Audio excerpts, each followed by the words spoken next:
produção da TV Unifev, afiliada à TV Brasil, está no ar o programa Coletiva. O nosso convidado de hoje já foi entrevistado em muitos programas de televisão. Faustão, Hebe Camargo, Jô Soares, Fantástico, Jornal Nacional.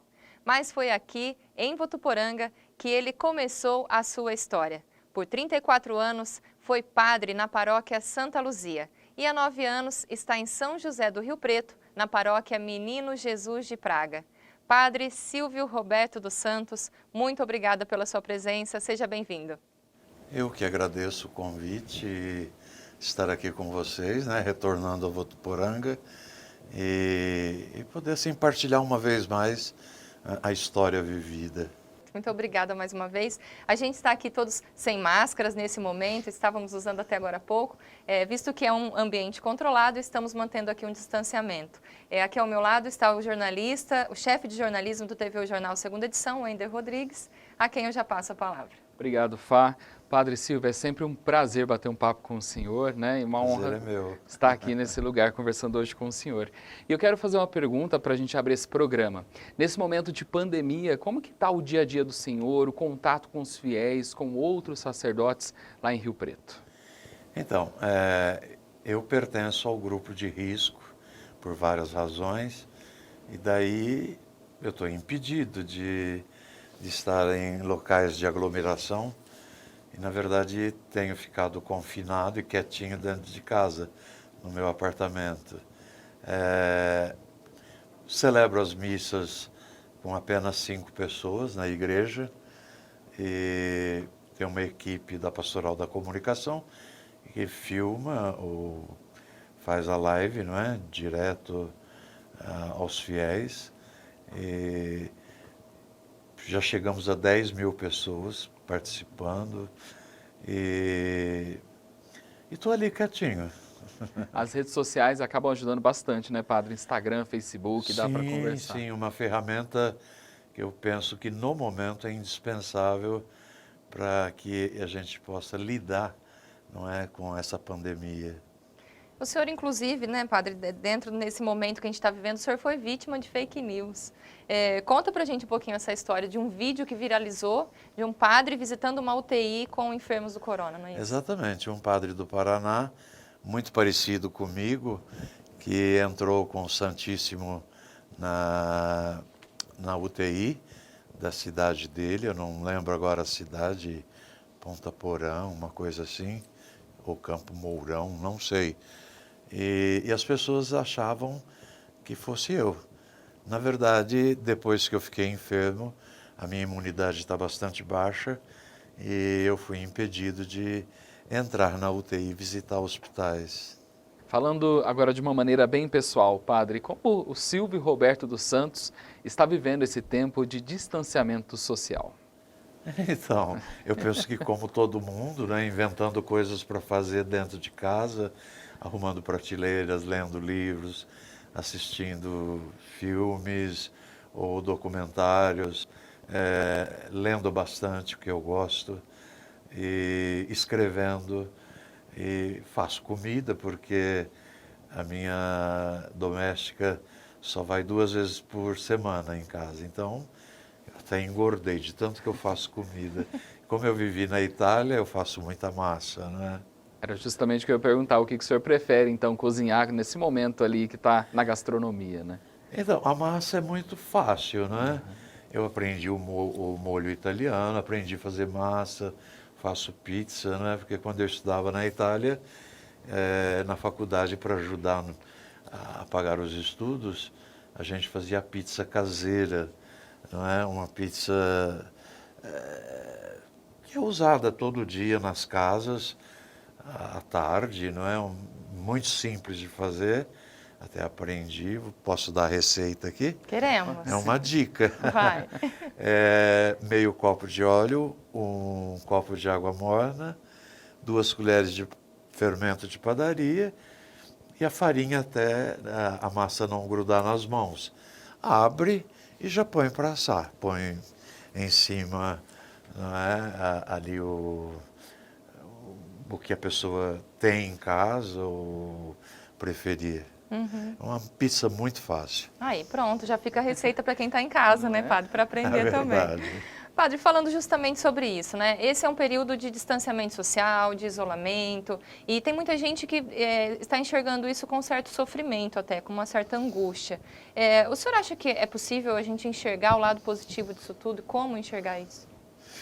Então, o grande problema é que a ansiedade gera um transtorno, né, psicológico, mental, e as pessoas muitas vezes não sabem lidar, não é, com os seus sentimentos, porque o sentimento é espontâneo, é dinâmico, é espontâneo porque você não pede para ter, é dinâmico porque ele não para, então não existe remédio.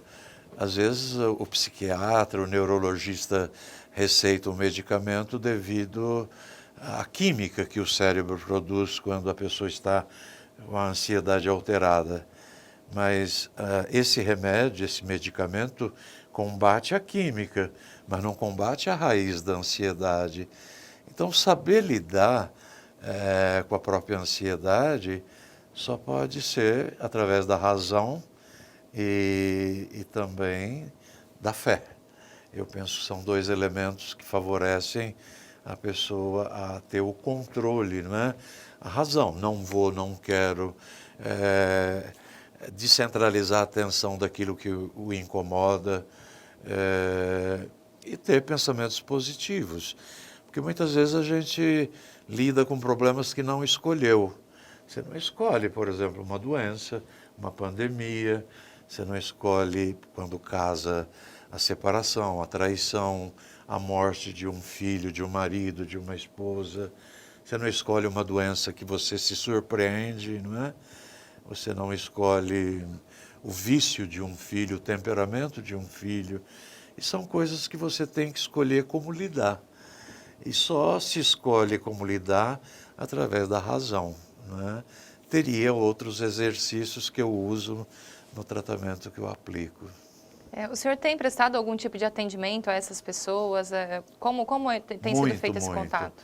Aliás, digamos assim, a minha marca registrada, não é?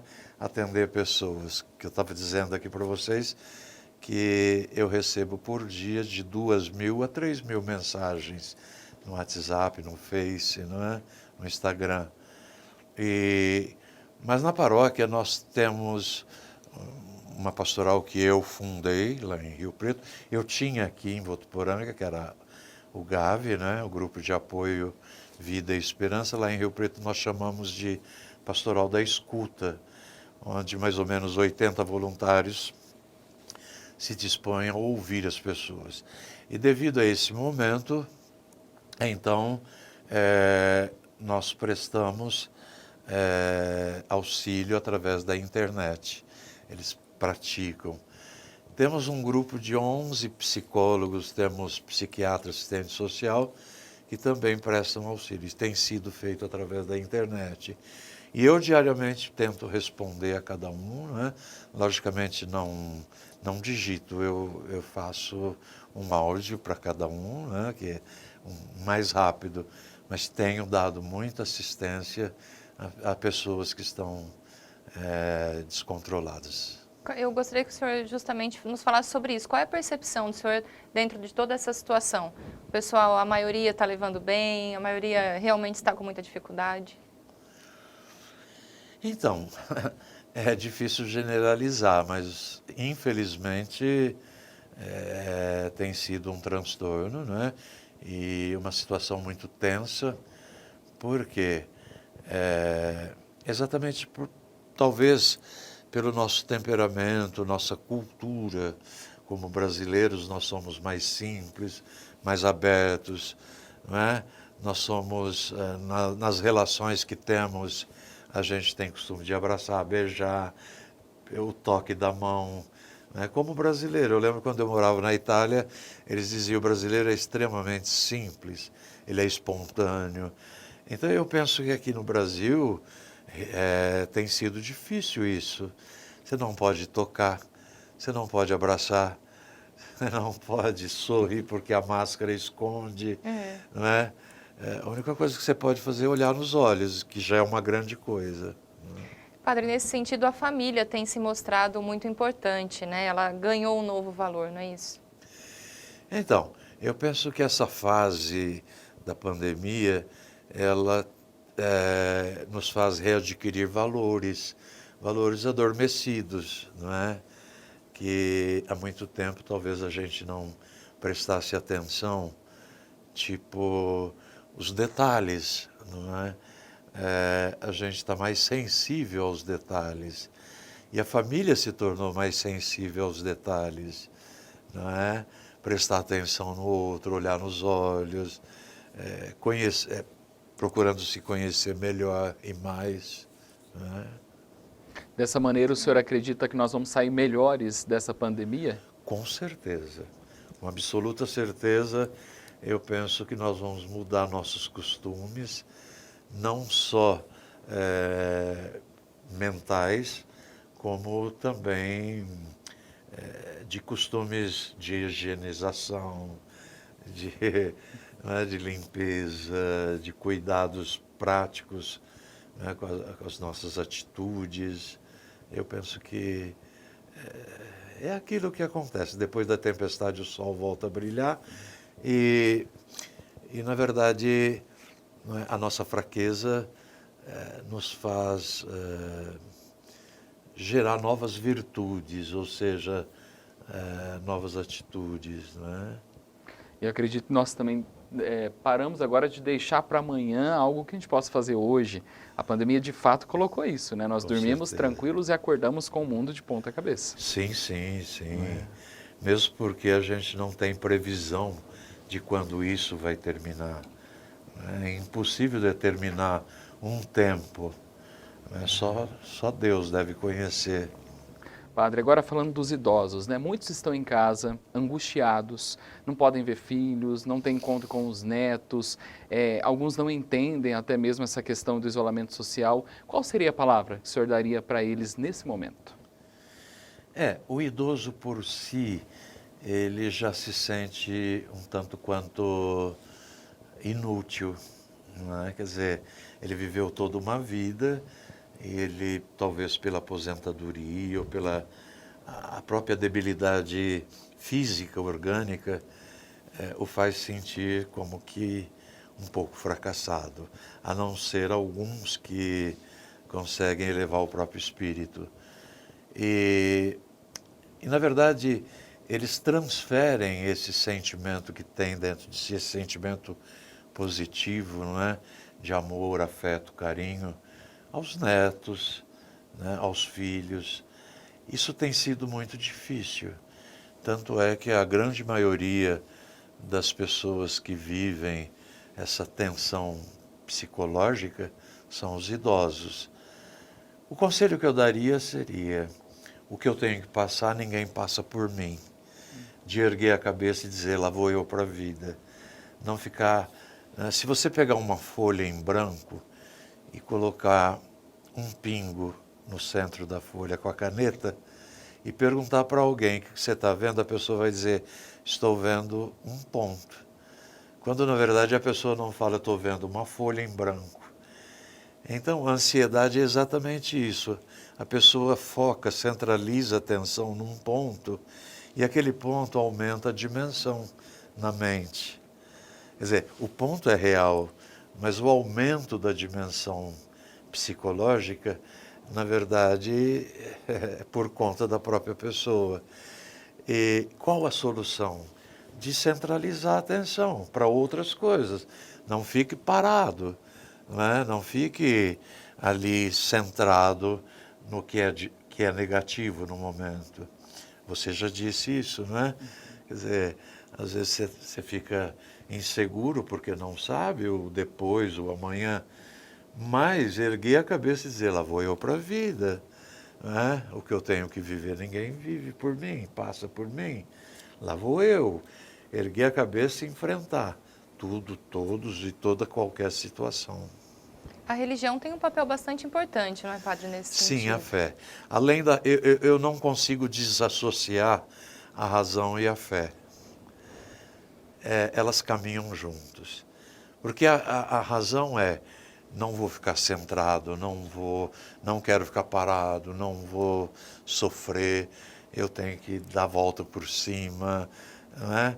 Às vezes chega uma mulher dizendo, meu marido foi embora com outra. Eu digo, graças a Deus. A mulher assusta. Fala, por quê, padre? Porque se foi embora com outra que não te ama.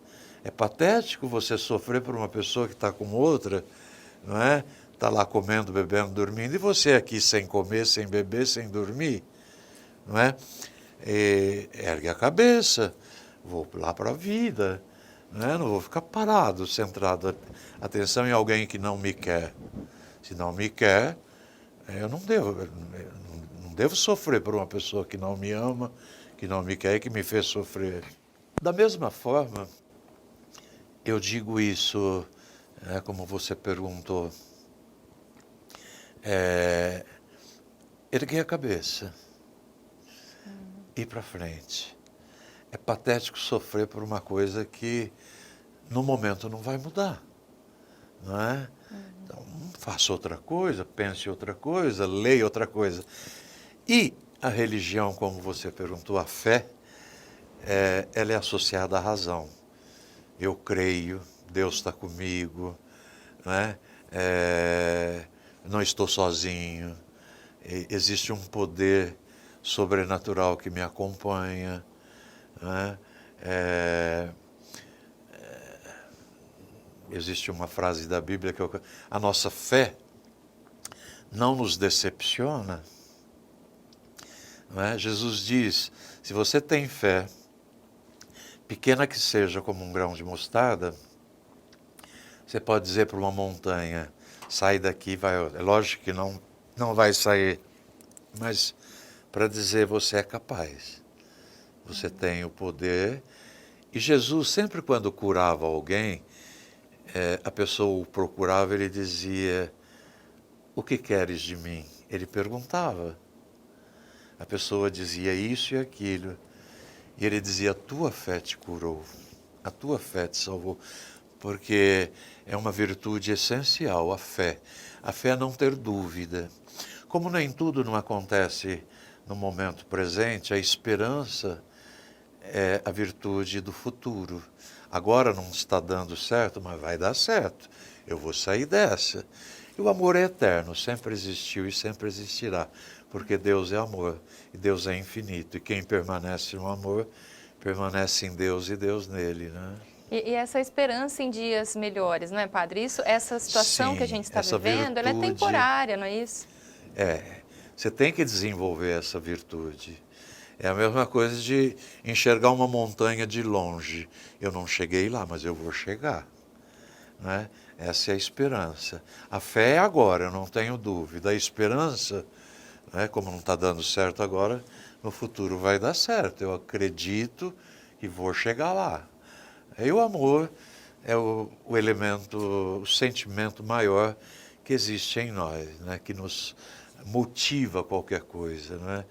Eu uso sempre um exemplo, quem tem filha adolescente, a mãe pede para ir no supermercado fazer compra, para limpar a casa, fazer sobremesa, decorar a casa, ela faz empurrada, emburrada e empurrada. Mas o dia que o namorado e a paquera vêm, ninguém manda nada. Ela lava, ela passa, ela vai ao supermercado, ela faz sobremesa, ela enfeita a casa. Isso se chama motivação. E o amor é esse sentimento que nos motiva a viver, a superar, a enfrentar, a erguer a cabeça. Amar, na verdade, é querer bem.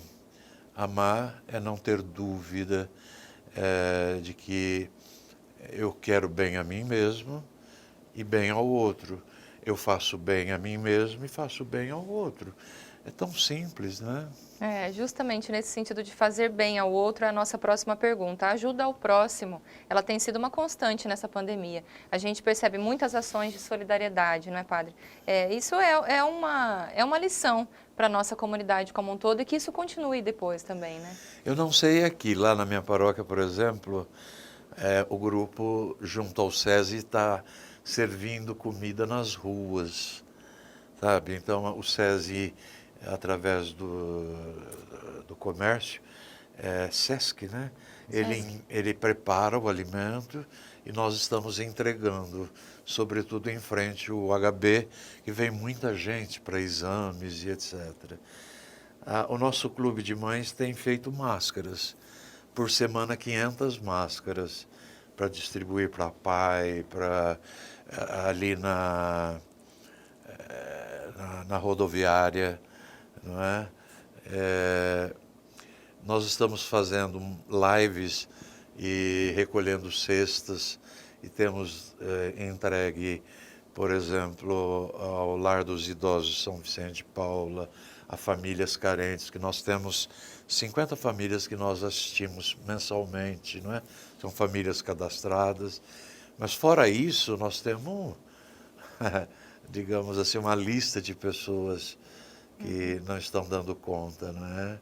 Quer dizer, além de se ajudar, essas pessoas também ajudam o próximo, né? De preencher o seu tempo, elas ajudam. E isso é algo que você faz e você não pede retorno, porque quem cresce é você mesmo, não é? É igual o professor, ele dispensa, transmite o saber, ele não perde, mas aquilo não é, contamina, aquilo cresce, aquilo permeia outras pessoas, né? Então, todo bem que você faz, na verdade, é um pouco de si que atinge outras pessoas, né? Alarga o coração.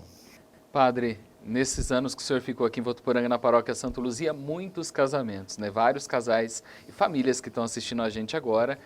Foi o senhor que casou, pelo menos acompanhou alguma dessas celebrações.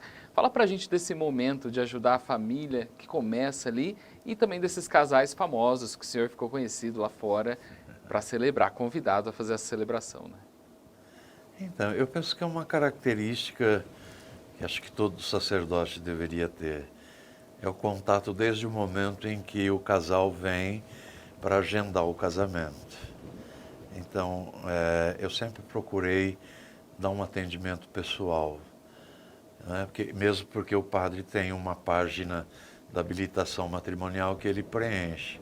Isso para mim era sagrado. Depois, o encontro de preparação ao casamento, que eu penso ser muito, muito valioso, não é? Quando a gente se encontra com os casais para poder refletir um pouco sobre a realidade da convivência, do afeto, da vida econômica, da vida psicológica. Tanto é que eu mesmo fazia uma palestra, casamento e o sonho. E às vezes o sonho é uma coisa, quando na realidade é outra. E procurava apresentar um pouco a diferença dos temperamentos. Temperamento você nasce com ele, você não escolhe, não é? Você nasce e morre. O caráter é o temperamento burilado, trabalhado, que se processa durante a vida, não é? Mas quando o temperamento é trabalhado, você esconde um pouco o seu temperamento. Às vezes uma pessoa, depois de 30 anos, acorda e fala, não é com essa trástia que eu casei, porque a pessoa escondeu e ela se revela depois de muito tempo. Então é importante que eles tenham acesso a esse material de temperamento, caráter e personalidade, além, né, do conhecimento sacramental, do sacramento do matrimônio, não é? O que é diferente. Aí depois eu fazia um ensaio com cada casal, né, preparando, vendo o que eles queriam, conhecendo a história deles. E no momento do casamento, procuro até hoje, né, mostrar um pouco da história, porque, na verdade, quem se casa são os noivos, quem celebra. O padre e as testemunhas assistem, ou seja, estão ali. Eles não celebram, é um casal que celebra. Então, só é testemunha alguém que conhece a história. Então, por isso eu acho necessário, assim, durante o casamento, contar um pouco da história de como eles se conheceram, não é? Quanto tempo de namoro, quem pediu em casamento, quais as virtudes que você encontrou na pessoa que o conduziu a escolher para se tornar cônjuge, né? Marido ou mulher. E eu acho isso muito importante, algo bem pessoal para cada casamento, cada estilo de pessoa. O sacramento não muda, na verdade, você ajusta a celebração em cima da realidade pessoal de cada um. Foram mais de 8.000 só aqui em Votuporanga, né? Aqui em Votuporanga, 8.000 casamentos. Lá em Rio Preto eu não estou vencendo. E foram essas características que levaram o senhor a celebrar casamentos de famosos, né? Isso, eu fui chamado para celebrar casamento de artistas, jogador de futebol. Fala alguns nomes, fala alguns nomes. Alguns nomes? Vamos lá. Eu fiz o casamento do Marcos Paulo com a Flávia Alessandra. Né? Depois ele morreu, ela já se casou de novo. Deixa eu ver. Eu fiz o casamento do Alexandre, um menino que é campeão de motociclismo. Não é? Ele é campeão mundial. Eu fui convidado a vários, não lembro assim todos os nomes, porque foram muitos. A música também era bem presente, né, nessas celebrações que o senhor fazia. E como é que surgiu essa ideia? Então, no cerimonial, no rito do sacramento do matrimônio, você escolhe uma leitura bíblica. E eu, de preferência, gosto até hoje da primeira carta de Paulo, capítulo 13, sobre a caridade, o amor. Ainda que eu falasse a língua dos homens e dos anjos, mas se não tiver amor, nada vale. O amor é paciente, o amor é bondoso, o amor não é orgulhoso, o amor não mente, não é? O amor tudo crê, tudo espera e tudo suporta. Aí existe uma música. E aí eu consultava os noivos se eles queriam que eu lesse ou cantasse. A maioria queria que eu cantasse, música, como né? lá em Rio Preto está acontecendo agora. Padre, agora eu vou pedir para o senhor dar um conselho, porque muitos casais de toda a região, do Brasil todo, precisaram adiar o sonho. Casamentos que estavam marcados agora para esse primeiro semestre, para o segundo semestre, que já foram jogados para o ano que vem. Uma palavra de conforto para esses casais. Na verdade tem sido um desconforto, né? Porque, veja bem, pessoa tendo marcado envolve gastos, né? Com cerimonialista, com buffet, músicos, né? Filmadores, fotógrafos, cabeleireiro e etc. para produção. E você tem que desmarcar tudo isso e reagendar, mesmo lá na paróquia está difícil, porque a agenda paroquial já tem casamentos para o ano que vem. E você ajustar horários. Agora, é aquilo que eu disse. O que eu tenho que passar, ninguém passa por mim. Erguei a cabeça e falei, lá vou eu. Vai acontecer. Não é? O amor não se desfaz por causa de uma pandemia. Né? Porque o amor é eterno. Né? Então, é uma questão de ajuste. Não é? Para nós na paróquia também é um desconforto, porque você lidar com todas essas mudanças, esses ajustes na agenda paroquial é complicado. Mas vai dar tudo certo. Mas é um sonho que precisa ser realizado, não é, padre? A celebração é tão bonita, né, na igreja. Então o pessoal não deve desistir. O que tem acontecido é que às vezes a gente faz uma live. Já aconteceu? Já. Faz um noivado, que às vezes eles não fizeram noivado, puseram aliança. Foi o que aconteceu com aquela menina do Big Brother. Ela foi lá em casa, Natália, do Big Brother. Ela foi com o noivo e fez uma live de um noivado. O casamento ela vai realizar o ano que vem. Não é?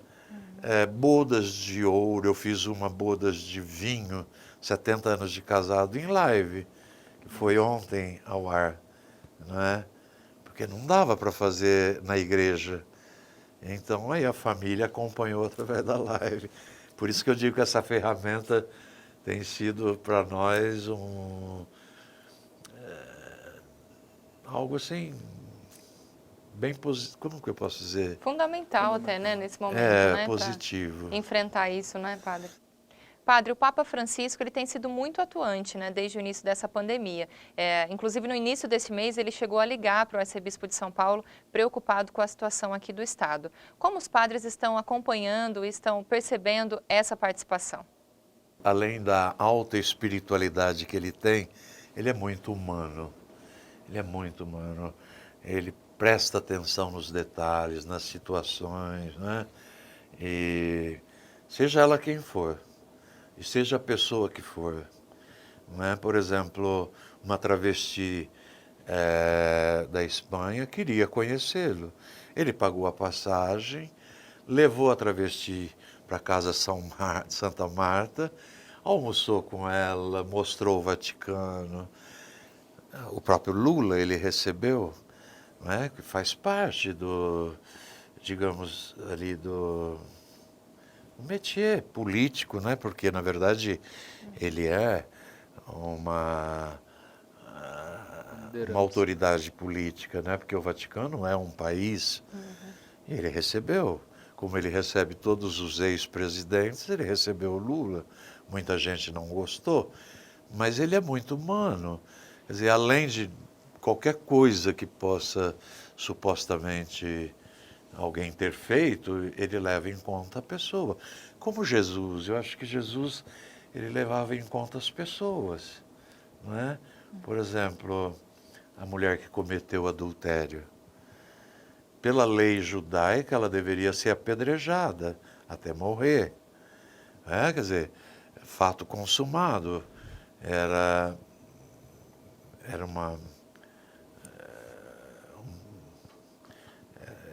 na verdade, um crime, não só religioso, como social, não é? O adultério. E Jesus levou em conta a pessoa. Quem de vocês não tem pecado, atire a primeira pedra. Então, o Papa é extremamente humano e ele nos dá um grande incentivo e abre um leque para que a gente possa exercer nosso ministério de forma bem pessoal, bem direta com as pessoas. Isso é um incentivo muito grande, ter uma pessoa assim à nossa frente. Ele é muito atuante, né? Toda semana ele faz pronunciamentos, então muito interessante mesmo. E na primeira missa, após o isolamento que ele realizou agora há pouco tempo, eu vou ler um trecho de uma frase que ele disse, né? Agora, enquanto estamos esperando uma recuperação lenta e árdua da pandemia, há um perigo de esquecermos os que ficaram para trás. Na sua opinião, padre, na sua visão, quais são os maiores desafios pós-pandemia? É complicado porque ainda não vivemos isso, ainda não chegamos lá. Os desafios é que, se não criar uma vacina que combata, né, esse vírus, quer dizer, ele vai gerar uma grande dúvida, não é? Uma incerteza muito grande. A qualquer momento você está sujeito a isso.